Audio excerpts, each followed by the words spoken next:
Pro2 FM. Hey, this is Taylor Swift. This is Brendan from Panic at the Disco. I'm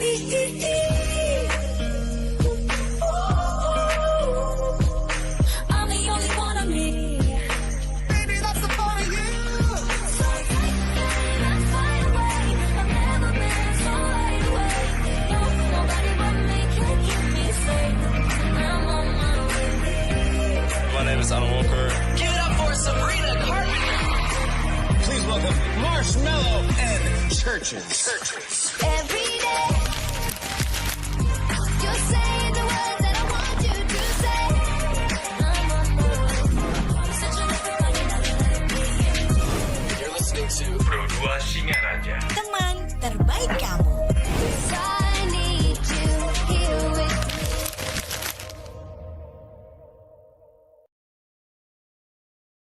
Hai, aku punya cerita nih buat kamu. Bangun pagi, siap-siap buat berangkat sekolah,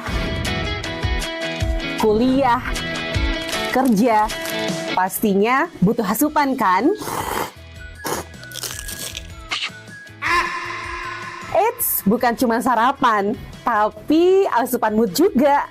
Kayak ruang buat sharing cerita kamu. Paket! Hah? Sarbagita? Sarbagita, saatnya berbagi cerita. Dengerin atau baca info viral kekinian. Trending, yang viral. Woi kak, Jangankan sebelum berangkat, baru bangun aja, kadang kita langsung ambil handphone kan? That's why kita perlu tahu info update soal teknologi.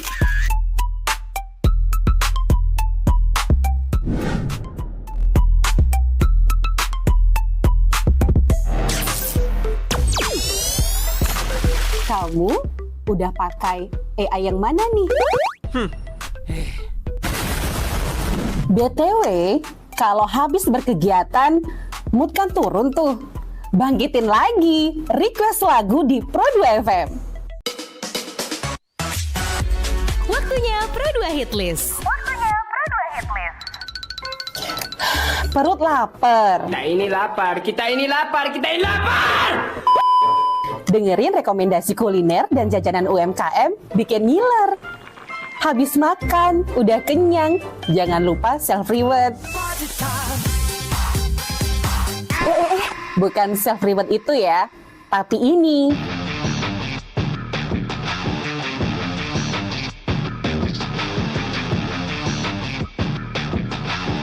Yes, olahraga. Dengerin info dan beritanya. Ada yang happening dari dunia entertainment juga. Oh, kulit kerang ajaib. Apa yang harus kami lakukan supaya bisa keluar dari hutan ini? Tidak ada. Mantep ya, kalau mood bisa bagus terus, biar jadi smart people, melek isu kekinian di Indonesia dan mancanegara, kayaknya afdol ya. Tradisi Bu Pertiwi alias Tanah Bali jangan dilupain. Cek Dewasa Ayu, gatre terkini seputar Bali. Dan dengerin lagu Bali juga.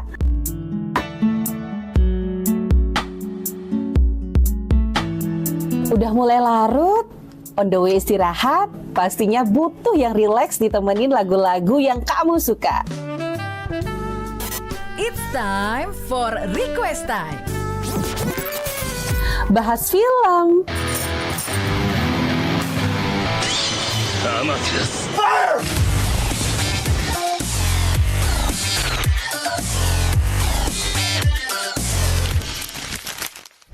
dengerin terus ya, Pro2 dari Singaraja, teman terbaik kamu.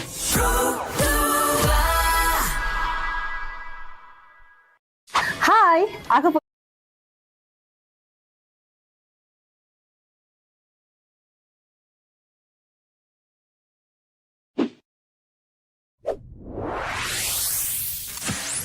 Pro2 FM. Hey, this is Taylor Swift. This is Brendan from Panic at the Disco.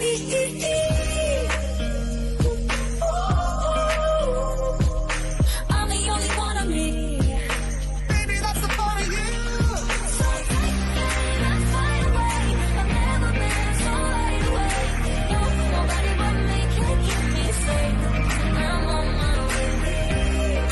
my name is Alan Walker. Give it up for Sabrina Carpenter. Please welcome Marshmallow and Churches. Every day, you're saying the words that I want you to say.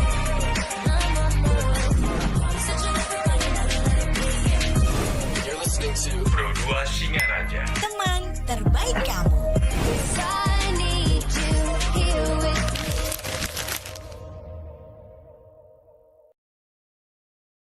Hai, aku punya cerita nih buat kamu. Bangun pagi, siap-siap buat berangkat sekolah, kuliah, kerja. Pastinya butuh asupan kan? Indonesia. Hai, selamat pagi. Kita kembali di Sepada Astacita pagi hari ini, teman Pro 2. Yang pasti aku nggak sendiri. Pagi hari ini sudah ada Wahyanti Esos sebagai teman ngobrol aku pagi hari ini, dan kita bakal membahas terkait dengan topik stop perilaku impulsif sehari-hari. Nah, gimana nih? Kamu sering nggak ngelakuin perilaku impulsif? Terus mungkin yang masih penasaran apa sih perilaku impulsif itu, Kak Eni? Nanti bakal dijabarin bareng Yanti dan bakal kita bahas 1 jam ke depan hingga pukul 9 nanti. Sebelumnya aku sapa dulu dong yang pasti teman ngobrol aku pagi hari ini. Hai, selamat pagi Yanti. Selamat pagi Mbak Eni. Apa kabar? Baik. Baik, sehat. Ya, sehat. Astengkara. Oke, semangat dong ya. Ya. Karena pagi-pagi banget udah harus ke studio Pro 2. Iya, harus ya. Harus ya. Oke, Yanti mungkin lebih dideketin dulu ngomongnya biar iya. suara cetarnya itu lebih kedengeran di udara. Biar kelihatan cetar ya. Iya, betul. Jadi pagi-pagi kamu kalau jauh kan suaranya kecil nih. Jadi orang kira nggak ngantuk nih gitu. Iya, dikira ngantuk nanti. Iya, kurang bener semangat. banget. Padahal udah jam 6 di sini ya. Jam 6 tadi. Enggak. Oke, jadi Yanti, pagi hari ini kita bakal membahas terkait dengan topik stop perilaku impulsif sehari-hari. Nah, mungkin banyak nih teman Pro 2 yang belum tahu apa sih impulsif itu. Nah, jadi kamu kalau misalkan nanti pas pembahasan dari Yanti dan kita pas ngobrol mau nanya-nanya bisa banget ya di WhatsApp Pro 2 FM 0811 399 1054, atau bisa juga nih live chat langsung di aplikasi RRI Digital. Sambil Yanti bakal maparin dulu nih apa sih sebenarnya perilaku impulsif tersebut, Yanti. Ya, baik, terima kasih Mbak Eni ya. Iya. Jadi sebenarnya ketika kita berbicara perilaku impulsif sendiri tuh kadang-kadang kita nggak sadar loh. Tidak sadar ya. Tidak sadar kita melakukannya sebenarnya gitu ya. Iya. Karena ketika kita bilang definisi atau arti dari perilaku impulsif itu nih apa gitu kan. Jadi iya. perilaku impulsif itu adalah tindakan yang kita lakukan dengan tanpa berpikir atau tanpa berencana, dan juga kita tidak memikirkan konsekuensi dari apa yang kita lakukan. Oke, istilahnya spontan gitu Iya, aja. spontan gitu. Kadang-kadang kan tergesa-gesa, Iya, dan mungkin terkadang ceroboh juga ya, kayak ke lebih definisi ceroboh atau ya tanpa perencanaan yang matang gitu loh. Iya. Jadi sebenarnya ini ada banyak hal kenapa kok bisa seperti itu. Contoh-contohnya apa sih yang seperti apa sih sebenarnya perilaku impulsif itu? Yang pertama adalah ketika mungkin kadang-kadang kita nggak sadar nih ketika kita berbicara atau kita ngomong sesuatu itu asal nyeplos gitu aja loh Mbak.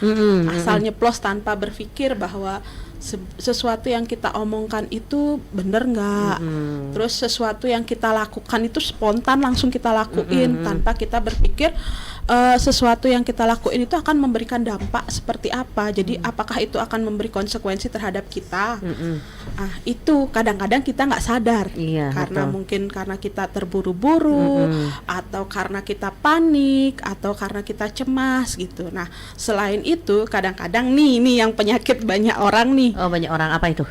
Misalnya impulsive buying, membeli barang yang nggak sesuai dengan kebutuhan kita. Lapar mata. Iya, lapar mata. Apalagi kayak sekarang nih kan semua serba digital. Betul. Kita tinggal klik-klik aja, nyampe dah di rumah barang. Nah, kayak kalau istilahnya diracun ya, racun medsos itu ya. Pagi-pagi scroll, lihat ini, kok bagus, kok murah. Iya, kok murah, check out. Iya kan?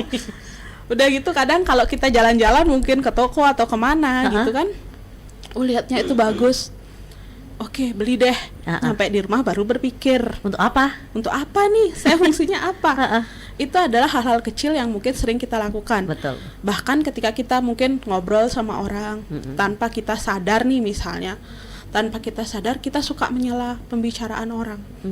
Itu juga sebenarnya bagian dari impulsif itu sendiri. Bahkan kadang-kadang kan gitu, nggak, pokoknya dipotong dulu teman ngomong, disela teman ngomong ya mungkin, dan kita kadang-kadang tidak sengaja melakukan itu ya kan. Belum lagi kadang-kadang kita ketika ada sebuah permasalahan atau ada sesuatu nih yang nggak kita suka, yang nggak masuk di hati, kita kecewa atau kita nggak seneng, kita tuh langsung meluapkan emosi kita tuh secara meledak-ledak. Tanpa kita berpikir apa, itu adalah contoh-contoh tindakan impulsif. Nah, apa yang nyebabin, Mbak? Iya, apa penyebabnya Apa kira-kira? yang nyebabin? Nah, ada beberapa hal sebenarnya. Kalau faktor-faktor yang menyebabkan tindakan impulsif itu sebenarnya ada faktor secara biologis.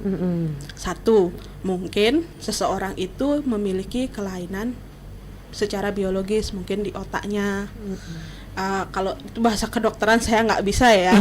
Mungkin bisa di scroll. Ya nanti itu, jadi ada pengaruh genetik juga dari seseorang sehingga mempengaruhi dia berperilaku impulsif. Yang kedua, faktor lingkungan. Ya, lingkungan. Kemungkinan di lingkungannya dia itu biasa lihat orang seperti itu, misalnya di keluarga sering ada bagian atau anggota keluarga yang mungkin emosinya sering meledak-ledak, atau mungkin dia kurang didengar, atau mungkin dia kurang diperhatikan, sehingga dia berusaha untuk mencari perhatian keluar. Jadi kan dia berusaha mencari perhatian keluar supaya dia bisa didengar, atau juga itu adalah sebuah cara dia mungkin kita pengen berteman, pengen punya banyak teman dan pengen didengarkan oleh teman kita dengan tindakan-tindakan seperti itu ya. Intinya pengen menguasai atau pengen mengendalikan, memegang kendali dengan cara-cara seperti ini tanpa kita sadari. Nah, ini kemanten. Jadi itu yang menjadi beberapa penyebab kenapa orang bisa berperilaku impulsif.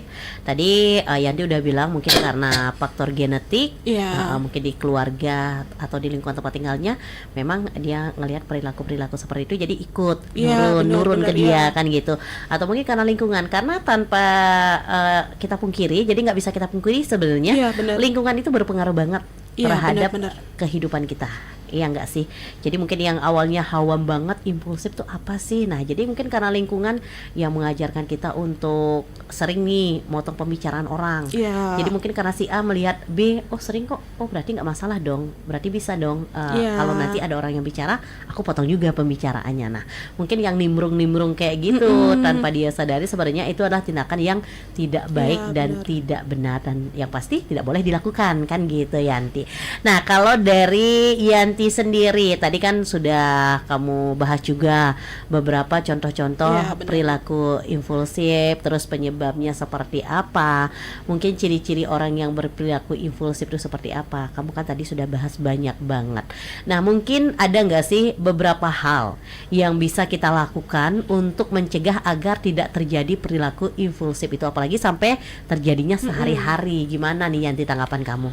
Jadi sebelum ke apa ya istilahnya cara apa gitu Mbok ya. Jadi sebenarnya kalau dalam Hindu sendiri nih Mbok ya, karena kita kan perilaku impulsif dalam Hindu itu sebenarnya dianggap kurang tepat.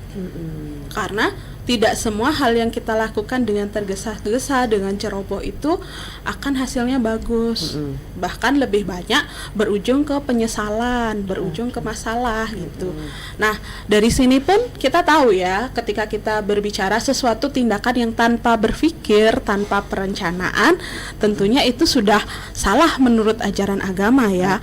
Karena kan kita dalam ajaran agama berpikir dahulu sebelum kita bertindak, berbicara, berbuat kan gitu.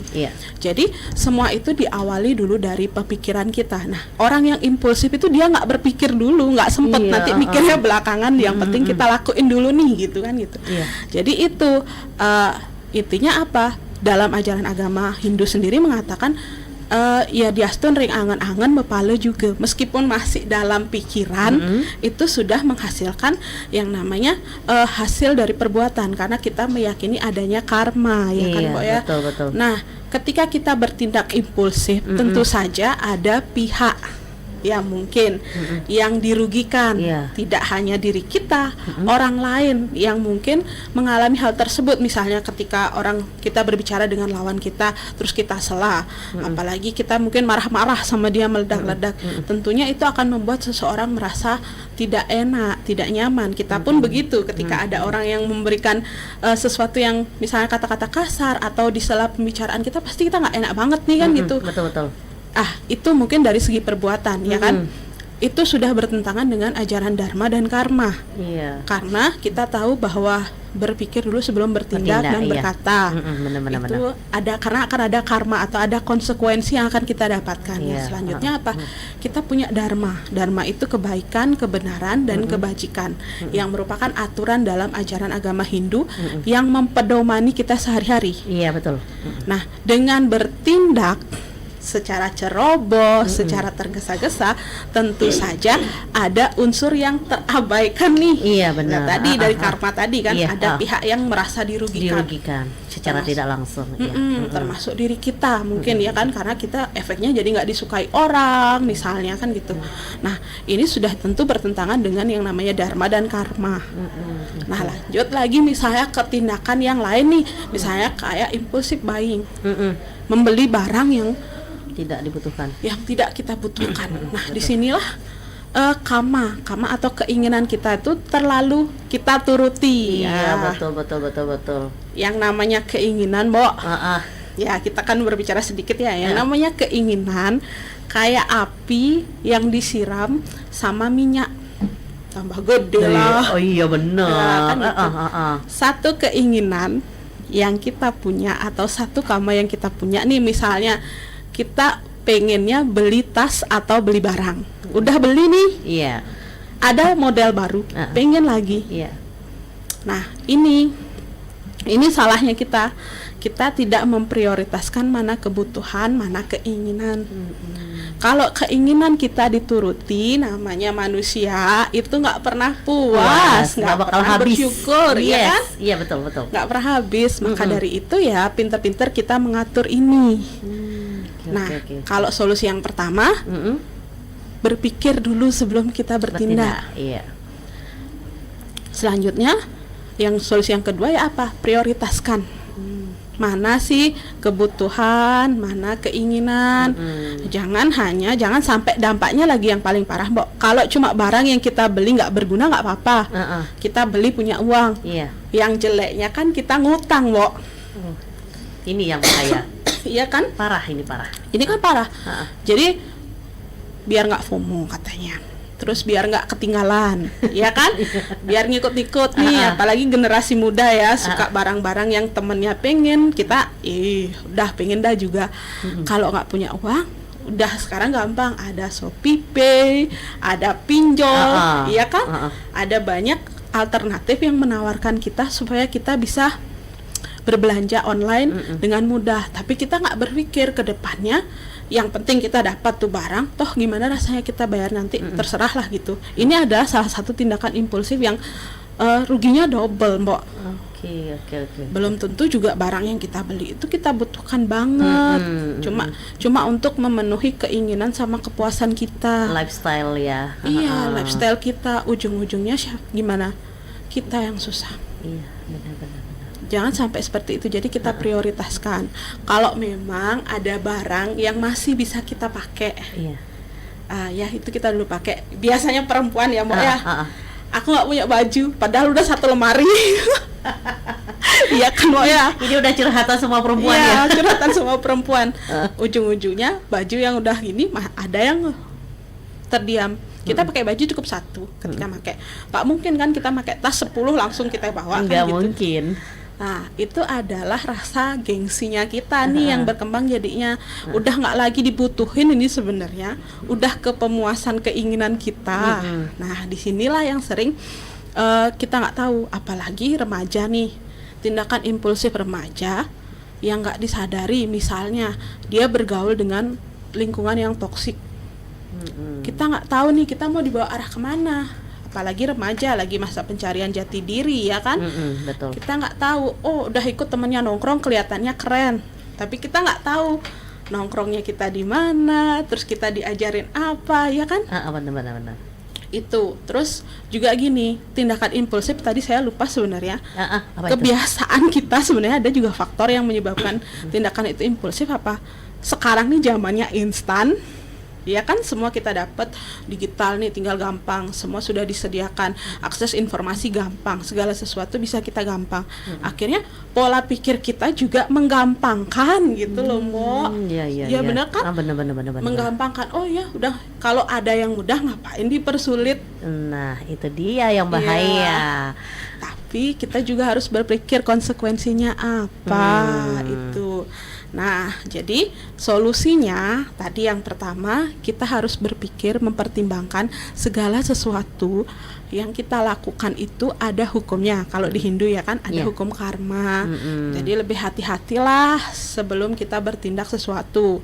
Karena karma itu yang dapetin kita sendiri. Betul. Kita sendiri yang ngerasain. Selain itu ketika tindakan itu menyakiti orang lain, ya kayak nabung aja deh, nabung karma ya kan. Belum lagi nanti misalnya orang yang nggak terima kita didoain yang jelek-jelek misalnya kan gitu. Betul. Terus yang kedua, bagaimana kita memprioritaskan yang namanya kebutuhan dan keinginan. Karena yang kita inginkan belum tentu itu yang kita butuhkan. Iya. Yang kita butuhkan ya pasti akan berguna ya kan. Yang kita butuhkan pasti akan berguna. Self reward boleh sekali-sekali, tapi jangan itu dijadikan pedoman. Pedoman, dijadikan alasan, oh ini orang self reward. Akhirnya kita nggak sadar, kebablasan ya kan. Jadinya jadi kayak impulsive buying, memberi barang-barang yang tidak kita perlukan, ujung-ujungnya menumpuk. Bahkan mungkin ada beberapa yang sampai dari beli karena datang nggak cocok, nggak dipakai ya kan. Itu, nah itu yang merugikan diri kita sendiri sebenarnya. Yang ketiga adalah bagaimana kita belajar mendengarkan dan menghargai.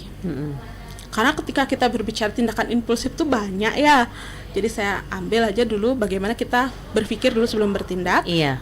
Nah, yang ini ketika kita berbicara dalam sebuah komunikasi itu kan ada proses. Jadi ada mendengar dan didengar. Setidaknya mari kita juga menghargai. Ketika kita ingin didengarkan, mari kita juga mendengarkan. Ya. Betul. Terus lanjut juga yang selanjutnya itu bagaimana ketika kita mendapatkan sebuah permasalahan atau diperlakukan tidak enak atau mendengar sesuatu yang mengecewakan, buat kita kecewa atau mungkin kita ya ketika kita menghadapi masalah, ada salah satu cara yang sederhana Mbak Eni. Jadi sebelum kita memutuskan sesuatu, lebih baik kita diam dulu deh. Diam, tarik nafas dulu. Ya, relax dulu, baru kita berpikir solusi. Jangan kita langsung memikirkan solusi, karena ketika kita langsung nih memikirkan solusi itu, ujung-ujungnya apa yang kita pikirkan itu kita akan biar cepat selesai masalahnya, tapi kita lupa memikirkan konsekuensi dari keputusan yang kita ambil. Jadi alon-alon kalau mungkin ya alon-alon kita dalam memutuskan segala sesuatu supaya nanti berjalan sesuai dengan apa yang kita harapkan dan ya meminimalisasi konflik dan ini konsekuensinya. Kadang kan gitu, karena kita mengambil tergesa-gesa justru akan menimbulkan permasalahan baru, emosional kita misalnya kan salah-salah mungkin bisa saling jagor kan gitu. Jadi itu sebenarnya ya mungkin itu aja Mbak. Oke, nah itu mungkin beberapa contoh, kemudian cara-cara gimana sih biar tidak berperilaku impulsif gitu ya. Tadi sudah dipaparkan banyak banget bareng Yanti. Nah teman Pro 2, kalau kamu mungkin ada yang mau nanya-nanya seputaran dengan topik obrolan kita pagi hari ini, silakan kamu bisa tanyakan di WhatsApp Pro 2 FM 0811 399 1054, atau kamu juga bisa live chat langsung di aplikasi RRI Digital. Jangan kemana-mana, tetap di Pro 2 FM dan jadikan teman terbaik kamu karena kita Indonesia.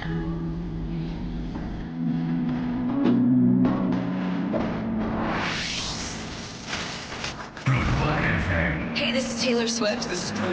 Taylor Swift.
Marshmallow and Churches.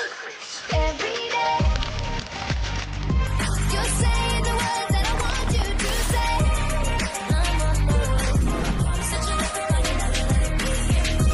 You're listening to Pro 2 Singaraja. Teman terbaik kamu. 'Cause I need you here with me.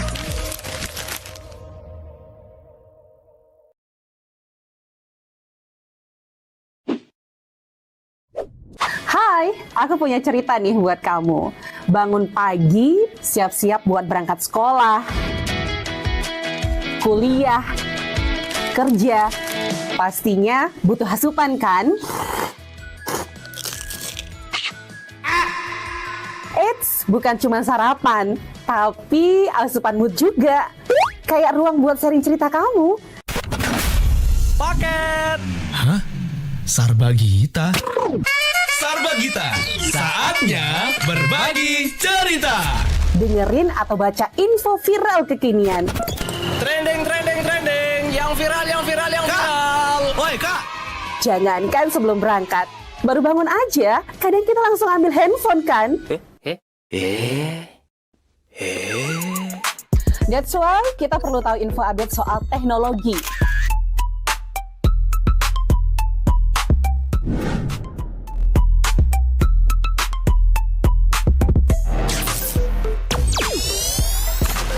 Kamu udah pakai AI yang mana nih? BTW, kalau habis berkegiatan, mood kan turun tuh. Bangkitin lagi, request lagu di Pro 2 FM. Waktunya Pro 2 Hitlist. Perut lapar. Kita ini lapar. Dengerin rekomendasi kuliner dan jajanan UMKM bikin ngiler. Habis makan, udah kenyang, jangan lupa self-reward. Bukan self-reward itu ya, tapi ini.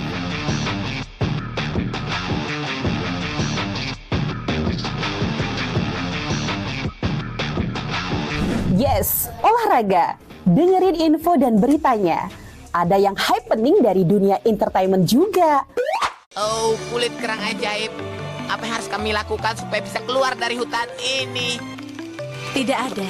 Mantep ya, kalau mood bisa bagus terus, biar jadi smart people, melek isu kekinian di Indonesia.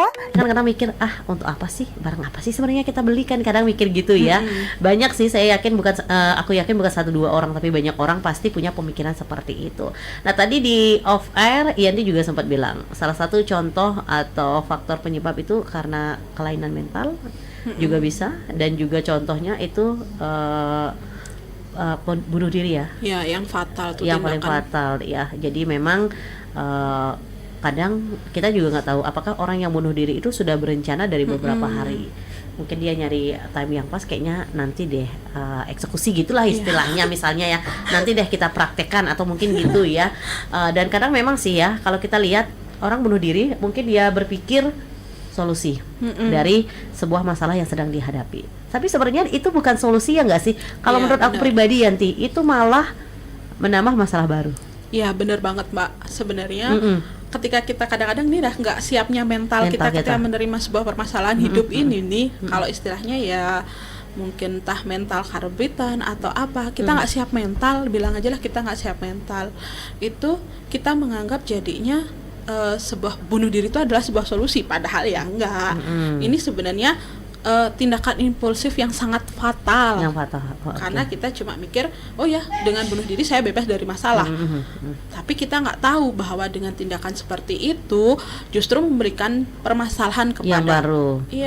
Keluarga, betul, orang sekitar, belum lagi ngitungin dosanya lagi, mengakhiri hidup ya kan. Ya, nanti di sang suratma aja suruh ngatur. Ya itu dah. Jadi memang salah satu tindakan yang paling fatal dari perbuatan impulsif yaitu bunuh diri. Iya benar, bunuh diri atau menyakiti dirinya dia sendiri dengan hal-hal tertentu. Misalnya kan pengen sesuatu nggak dikasih sama orang tua, misalnya nih ya, gimana caranya saya ngancem biar dapat aja dibeliin sesuatu. Ini yang fatal, yang seperti inilah yang fatal gitu kan. Iya, jadi itu salah satu tindakan impulsif yang paling fatal yang terjadi di dunia ini. Karena memang di tahun 2025 ini aku ngerasa juga banyak banget gitu ya, kasus-kasus bundir yang terjadi. Bukan hanya di Bali, tapi di seluruh Indonesia rasanya banyak banget ya Yanti ya, yang terjadi belakangan ini. Nah, menurut kamu, apakah tindakan impulsif yang satu ini itu pastikan ya dipengaruhi oleh faktor lifestyle juga kan ya? Kadang dia ngerasa minder, mungkin karena merasa dibully gitu kan ya, jadi udah jalan pintasnya udah bunuh diri aja biar nggak dibully lagi gitulah istilahnya. Nah, tanggapan kamu terkait dengan fenomena tersebut yang bisa kita kaitkan dengan perilaku impulsif seperti apa Yandi? Baik, terima kasih Mbak Eni ya. Jadi ketika perilaku impulsif yang mengacu pada tindakan bunuh diri itu misalnya ketika kita kadang-kadang nih kita karena yaitu merasa minder, merasa gengsi karena kita nggak bisa nurutin ya lifestyle yang ada. Terus kadang-kadang kita kayak zaman sekarang digital ya, cuma serba digital ya, kita bisa jadi juga korban keimpulsifan orang gitu ya kan. Contohnya ketika ada orang yang bullying sama kita, itu membuat luka di hati kita yang kita nggak bisa menerima itu ya kan.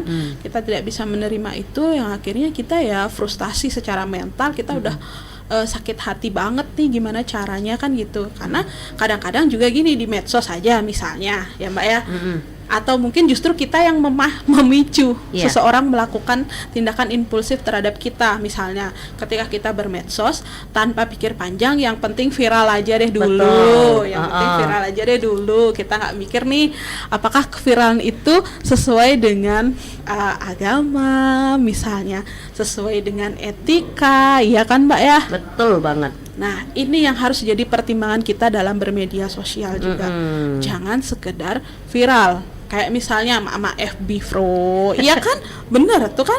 Yang penting kita banyak yang nonton, terus konten kita viral. Kadang-kadang kehabisan ide mau ngapain, akhirnya ya konten tanpa berpikir bahwa konten itu akan mendatangkan dampak yang tidak bagus. Betul.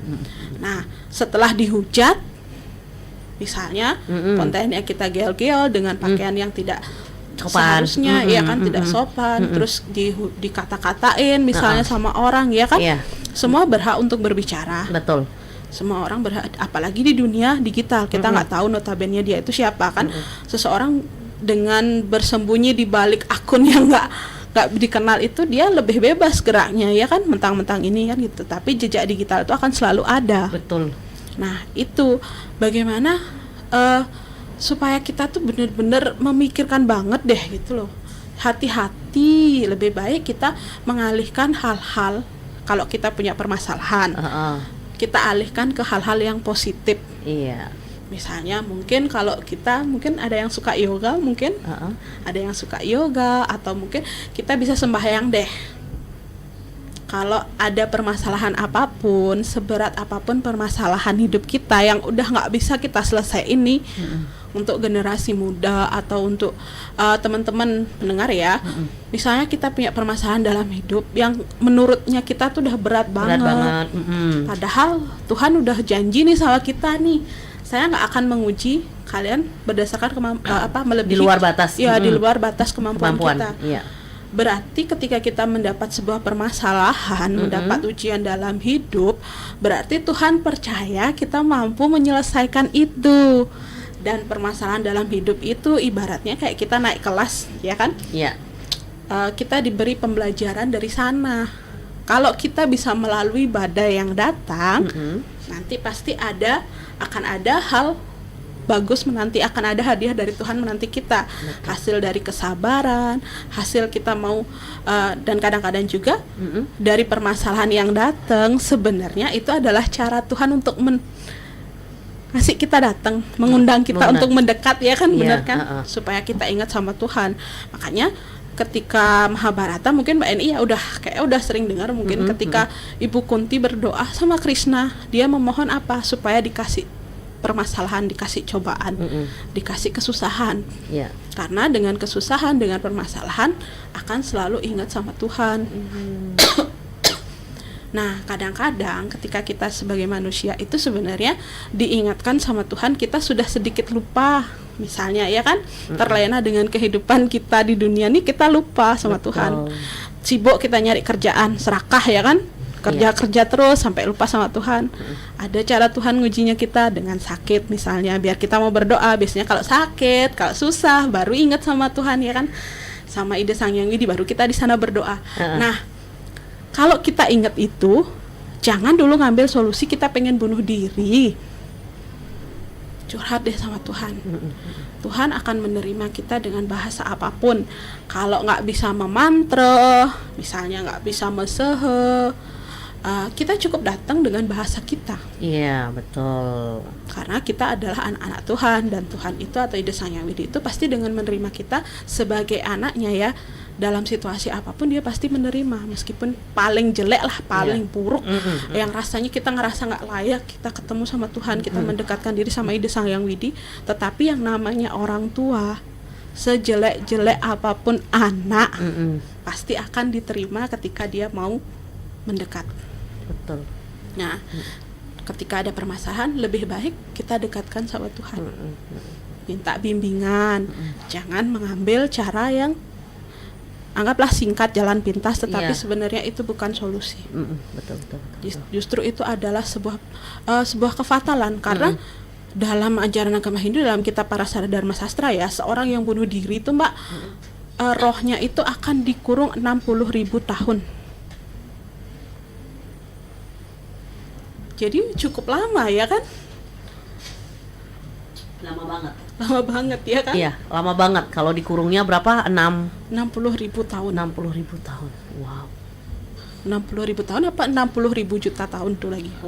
Yang jelas nolnya banyak. Nolnya banyak. Jadi untuk kita reinkarnasi kembali kayak agak susah gitu ya. Iya, benar. Udah deh. Putus kan gitu ya. Jadi memang ya, seperti yang kita bahas tadi di awal, bunuh diri itu sebenarnya bukan solusi. Itu bukan solusi yang bisa kamu lakukan untuk menghindari sebuah masalah ataupun menyelesaikan sebuah masalah. Karena seperti yang dibilang tadi, Tuhan itu sengaja memberikan kita masalah agar kita mau mendekat kepadanya. Cuman kadang mental, seperti yang kamu bilang tadi, itu kan karena faktornya karena mental. Mungkin karena mental seseorang yang tidak kuat, jadi bisa aja mengambil jalan pintas dengan bundir tersebut, kan gitu Yanti ya. Jadi memang kalau kita bahas terkait dengan mental ini emang susah banget, apalagi orang tersebut juga merupakan korban bullying, ini juga yang parah banget kan gitu ya. Nah mungkin dari kamu pribadi, menurut kamu versinya kamu, ada nggak sih strategi atau langkah yang tepat yang bisa dilakukan agar orang-orang yang punya perilaku impulsif ini itu dengan sendirinya bisa merubah mungkin tanpa ditekankan atau mungkin tanpa adanya pemaksaan gitulah istilahnya. Menurut kamu gimana tanggapannya? Ya sesuatu itu kan sebenarnya perubahan itu dimulai dari diri kita kita sendiri betul, ya. iya. Jadi bagaimana ketika kita sebelumnya kita harus sadar dulu Mbak. Kadang-kadang kan orang nggak sadar kita berperilaku impulsif itu loh. Jadi kita harus rajin-rajin introspeksi diri, merenungi diri. Apakah selama ini saya nggak impulsif ya gitu? Iya. Karena sesuatu itu ya seperti halnya karma tadi Mbak ya. Kadang-kadang kan ya kita nggak sadar, mungkin kita merasa dari korban tapi sebenarnya kita juga pelaku nih yang memicu sehingga kita jadi korban bullying itu. Nah yang penting intinya solusi yang bisa kita dapatkan adalah mungkin kita merenungi diri, introspeksi diri. Terus kadang-kadang yang namanya sekarang nih orang kalau kita punya kelainan mental yang misalnya atau kita punya permasalahan mental, kadang-kadang kita sendiri nggak sadar Mbak ya, nggak sadar. Atau kalau kita sadar, kadang-kadang ada orang gengsi loh, gengsi dia untuk konsultasi ke psikolog. Betul.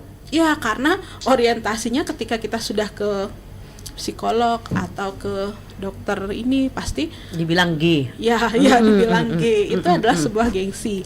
Sebenarnya semua orang bisa ke sana. Bisa. Ketika kita bermasalah, kita perlu berkonsultasi. Ya kan? Benar. Ketika kita tidak bisa menyelesaikan permasalahan diri kita sendiri, atau kita merasa oh ini saya sudah parah banget nih, boleh kita berkonsultasi dengan ahlinya. Dan itu juga bukan sesuatu yang perlu dianggap memalukan, ya kan? Iya. Karena untuk kesehatan mental kita sendiri, ya kan? Karena kalau nggak kita yang jaga mental kita siapa lagi kan gitu. Karena semuanya intinya banget ya dari pembahasan atau obrolan kita untuk pagi hari ini itu intinya banget semuanya itu berawal dari diri sendiri. Iya nggak sih? Iya benar. Gimana sih caranya kita untuk menghilangkan perilaku impulsif sehari-hari dalam diri kita sendiri? Kalau kita sudah tahu faktornya seperti apa, dampaknya seperti apa, kemudian langkah-langkah apa yang perlu kita lakukan, yaitu yang harus mempraktekkan kan diri sendiri, bukan orang lain kan gitu ya Tia. Mungkin kamu bisa menjadikan orang lain itu sebagai contoh gitu ya, contoh oh orang itu tidak pernah berperilaku impulsif, hidupnya seperti ini. Kalau ada contoh seperti itu yang bisa memotivasi kamu, kenapa enggak kamu ikutin kan gitu ya. Atau mungkin gak usah gengsi lah, kita nanya langsung sama orangnya. Gimana sih, mungkin kamu nanya sama orang tersebut, gimana sih cara kamu gitu untuk tidak punya pemikiran impulsif atau menjauhkan diri dari tindakan-tindakan impulsif. Nah itu sebenarnya bisa banget terjadi. Kembali lagi seperti ke pembahasan kamu tadi, karena gengsi yang terlalu tinggi. Gengsi yang terlalu tinggi, akhirnya kita yang kemakan sendiri. Iya benar. Intinya ya itu, gengsi itu sebenarnya sebuah penyakit ya, tapi kita nggak sadar. Iya. Udah dirongrong. Udah dirongrong. Yang jelas bukan dirong telu ya. Ya. Mudah-mudahan nggak sampai ke rong telu gitu. Betul. Jadi seberat apapun masalah kita ataupun dampak-dampak yang kita timbulkan dari tindakan-tindakan impulsif itu, percayalah semuanya ada solusi. Jangan sampai kamu melakukan ataupun mengakhiri hidup itu hanya karena gengsi. Iya, bener banget Mbak. Karena sebenarnya ini materi sih sebenarnya ringan banget. Iya, ringan banget sebenarnya. Tapi susah banget dijalanin. Jadi yang mempraktekkan ataupun menjalani itu sebenarnya yang susah. Iya nggak sih? Kalau misalkan setiap orang yang nggak punya pemikiran impulsif, udah dia jalan lurus aja sesuai dengan apa yang ada di depannya gitu ya. Yang pasti kamu tetap semangat. Nah, cuman kadang banyak juga orang yang tidak bisa punya pemikiran seperti itu. Nah, mungkin dari Yanti sendiri nih, punya nggak sih kamu misalkan komitmen ataupun langkah yang paling tepat deh, udah kamu nggak usah jadi orang impulsif gitu. Iya. Mungkin kalau saya sih ya, tips atau triknya yang bisa kita lakukan supaya kita nggak impulsif. Yang pertama, ketika sesuatu hal yang nggak kita sukai, misalnya ketika kita tidak nyaman diperlakukan orang seperti itu, kita berusaha supaya kita nggak melakukannya itu. Misalnya kalau kita nggak suka orang itu berkata kasar atau ngebully kita, ya jangan lakukan itu, supaya kita nggak memicu, ya kan? Jadi semua kembali ke diri kita masing-masing, introspeksi diri, dan juga hati-hati nih berpikir dulu sebelum kita melakukan sesuatu, supaya nggak ceroboh, nggak gegabah, karena sebuah tindakan yang kita lakukan konsekuensinya yang menerima diri kita sendiri. Jadi ketika kita memikirkan sesuatu dengan matang-matang, jadi dengan matang-matang, dengan pelan-pelan, nah dengan pemikiran yang sehat juga ya, dengan emosi yang stabil, tentunya pasti akan lebih bagus lagi. Jadi tidak sedikitlah konsekuensinya. Mungkin itu ada menjadi sebuah keputusan yang tepat. Intinya jangan segala sesuatu, mungkin zaman serba cepat sekarang, tapi tidak cepat itu bukan solusi. Jangan karena zaman serba cepat kita juga pola pikirnya juga cepat. Nanti kita yang susah sendiri. Benar. Nah, kalau menurut kamu sendiri, aku mau nanya nih pertanyaan terakhir, atau nanti mungkin ada pertanyaan selanjutnya. Ya. Oke, dari Yanti sendiri, mungkin kebiasaan harian sederhana apa yang bisa mengurangi perilaku impulsif terhadap seseorang? Mungkin ya kalau bisa dipraktekkan. Jadi kita bisa hal sederhana, misalnya ketika bangun pagi, kita berdoa deh dengan kata-kata yang positif, supaya ya afirmasi positif ya. Jadi kita mencoba mengawali sesuatu dengan hal-hal yang positif, sehingga dengan pagi hari kita mau mulai beraktivitas, kita berdoa dengan hal-hal yang positif, harapan-harapan yang positif akan menyertai kita dengan harapan seperti itu. Dan mungkin sering kita meditasi ya, duduk meditasi supaya pikiran itu bisa fokus. Jadi kita lebih tenang lagi juga ya, mengelola emosi. Jadi kan meditasi itu kan nggak cuma kita duduk merenung, tapi kita juga mengatur nafas kita, jadi menenangkan pikiran, mengelola emosi gitu ya. Nah, menurut kamu sendiri, ini ternyata aku masih punya pertanyaan banyak nih. Tadi maunya sekali, tapi nggak bisa. Iya. Oke, nah kalau menurut Yanti sendiri, seberapa penting sih dukungan sosial dalam mengubah kebiasaan impulsif seseorang? Penting banget. Karena kan tadi ada faktor sosial yang mempengaruhi ini ya kan. Dukungan sosial itu sangat penting untuk merubah seseorang. Karena ketika seseorang yang impulsif dalam keadaan yang parah banget, misalnya karena dia punya kelainan mental, ya kan, kayak penyakit mental banyak banget nih, kayak nggak bisa saya ngomongnya ya, tapi ada yang misalnya dia cenderung dia merasa dirinya benar, jadi dia suka menyela omongan orang, dia pengen diperhatiin. Nah, ketika orang sosial, lingkungan sekitar, contohnya anak kecil deh, kadang-kadang kebiasaan kita kecil nih ya, terlalu mengajum, istilahnya kan ya, pintar, ya membanggakan itu sebenarnya ya reward sama dia, tapi secara nggak sadar justru kadang-kadang malah merusak mental. Iya, karena dia ngerasa saya yang gini nih, saya paling bisa. Jadi lingkungan boleh kita membanggakan, boleh kita ngasih reward, tapi secukupnya. Pujian itu boleh, tapi jangan terlalu. Karena pujian itu juga bisa menenggelamkan ya, bisa menjerumuskan seseorang. Iya, menjerumuskan seseorang. Nah, jadi lingkungan sosial itu ketika kita sudah tahu seseorang itu impulsif, beri dia dukungan, beri dia nasihat, misalnya supaya dia mau ke konsultan, atau kita dengarkan dia. Kadang-kadang kan tindakan impulsif yang muncul itu dia karena dia tidak didengar, dia tidak punya perhatian dari lingkungan keluarga mungkin misalnya, sehingga dia mencari keluar ke lingkungan sosialnya dia. Kalau sudah tahu begitu, keluarga misalnya dari pihak keluarga, kalau tahu anak saya kok begini ya, atau mungkin ini kok begini, pasangan saya kok begini ya, apa saya kurang perhatian, apa saya kurang mendengarkan dia, atau mungkin ada hal-hal yang gini, lebih baik kita terbuka.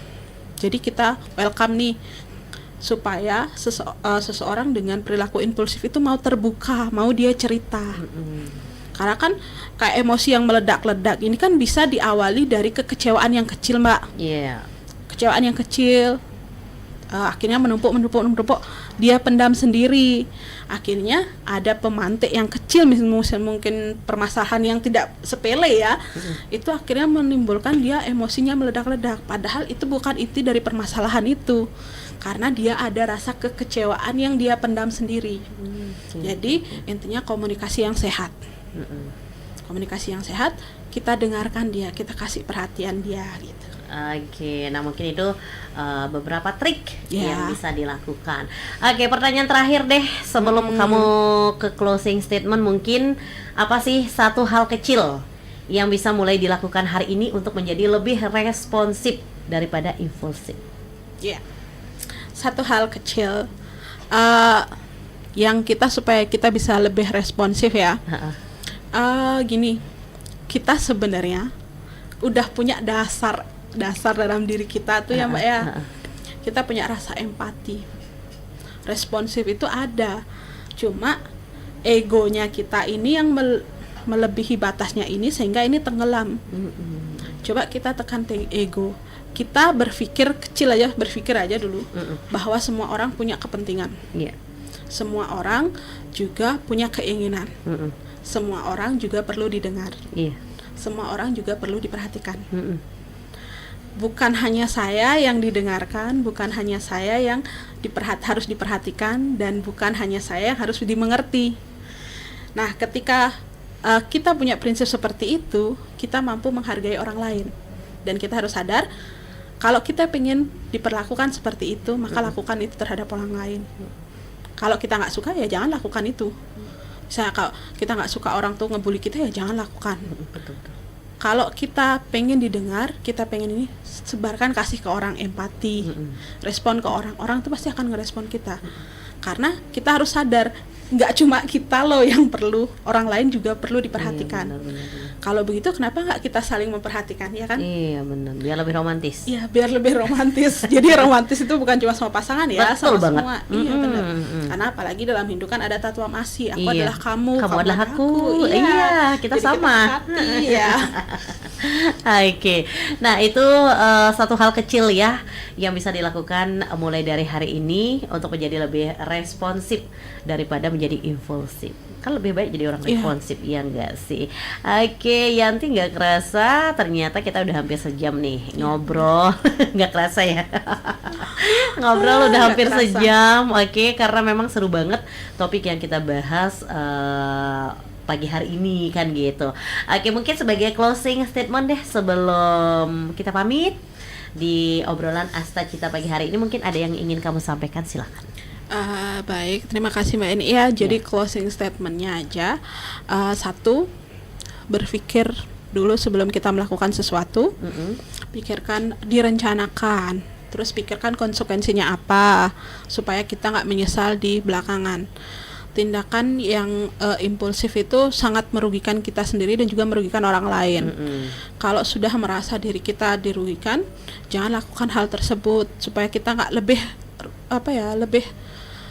rasanya lebih nyesal nanti di belakang, karena sebuah hal yang nggak bisa kita ulang adalah waktu. Iya.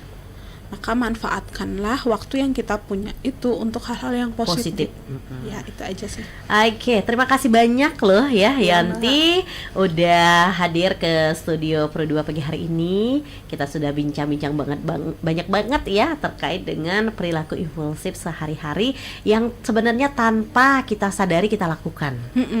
Ya, jadi tadi Yanti udah memaparkan banyak banget nih terkait dengan contoh-contoh, kemudian faktor penyebab, ciri-ciri seperti apa, langkah strategis apa yang perlu kita ambil agar bisa lah ya setidaknya mengurangi perilaku impulsif kita. Karena kayaknya nggak mungkin banget kalau langsung kita hilangin cespleng gitu aja. Kayaknya nggak bisa kan Yanti ya. Pelan-pelan tapi pasti. Jadi dari hal terkecil dulu yang bisa kita lakukan seperti tadi yang sudah dibahas sama Yanti itu, semoga bermanfaat untuk kamu semuanya. Dan terima kasih yang sudah bergabung ikut berkomentar juga di YouTube kita ya, di channel YouTube kita RRI Singaraja Official. Terima kasih buat Edi Wiana 99, kemudian buat Mang Agus 8831 juga terima kasih banyak.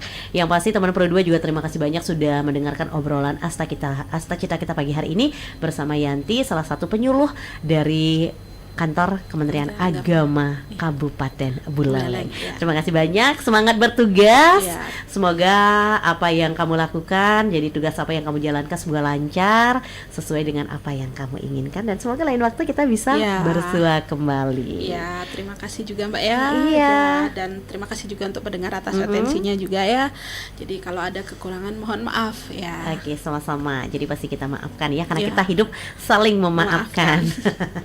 Oke, itu tadi obrolan kita pagi hari ini teman Pro 2 di Sepada Asta Cita Moderasi Beragama bersama Yanti dari penyuluh Kantor Kementerian Agama Kabupaten Buleleng. Terima kasih banyak, selamat pagi dan sampai jumpa.